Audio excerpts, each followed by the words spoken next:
હાલ પુરવઠા વિભાગ દ્વારા ફૂલપાડા રોડ અશ્વિની કુમાર ખાતે રેશન કાર્ડ સાથે આધાર કાર્ડ લિંક કરવા અને અપડેટ કરવા સાથે કેવાયસીની ધીમી અને ભ્રષ્ટ કામગીરીને કારણે લોકો થયા પરેશાન।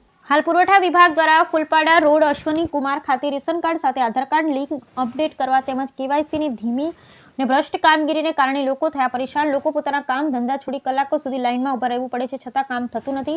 લોકોને પડતી હાલાકીનો સત્વરે ઉકેલ આવે અને કામગીરી ઝડપથી થાય તેવી માંગ સાથે સુરત શહેર જિલ્લા કોંગ્રેસ સમિતિ દ્વારા તમામ પુરવઠા જન ઓફિસ ખાતે પ્રતિક ધરણા રાખવામાં આવેલ। Bureau report Sunil Ganjawala, Surat.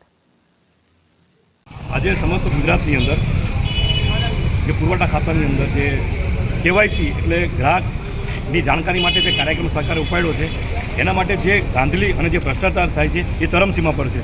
આજે લોકો લાખોની સંખ્યામાં દૂર દૂરથી અહીંયા આવે છે। અમારા ફૂલપાડા ગામની અંદર અશ્વની પણ કાર્યક્રમ રાખ્યો છે અમે કોંગ્રેસ તરફથી, એમાં લોકો દૂર દૂરથી આવે છે, ધક્કા ખાઈને પાછા જાય છે।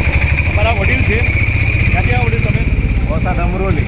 આજે વસાદ અમરોલીથી આવું છું અને રોજ ધક્કા ખવડાવે છે, બરાબર કામ તો થતું નથી। હવે અહીંયા ઊભા રહેવાની શક્તિ હોય નહીં અને રિયા દોડા જ કરાવરાવે સવારે જઈ તો એમ કે બપોર પછી આવજો, બપોર પછી જઈ તો સાંજે આવજો, બીજે દિવસે આવજો, નકરા ધક્કા જ ખવડાવે, નકરો ભ્રષ્ટાચાર જ કરે છે।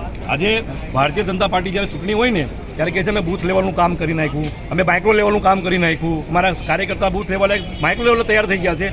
તો આ કામ પણ માઇક્રો લેવલે થવું જોઈએ। આ અમારા ગુજરાતના સુરતના મતદાતા છે, તો કેમ ભારતીય જનતા પાર્ટી માઇક્રો લેવલે કામ નથી કરતી? આ કેવાયસી જે જાણકારી સરકારને લેવાની હોય છે તેની જવાબદારી પણ સરકારની હોય છે। તો તમામ કામ સોસાયટી દીઠ, ઇલાકા દીઠ આ કામ થવું જોઈએ। અમુક તો ઢોલ વગાડ્યા કરું, 25 વર્ષ એડવાન્સ કામ કરીએ છીએ, 25 વર્ષ એડવાન્સ કામ આમાં હું 25 વર્ષ એડવાન્સ કામ કર્યું, નકરો ભ્રષ્ટાચાર જ કરો છો રિયા।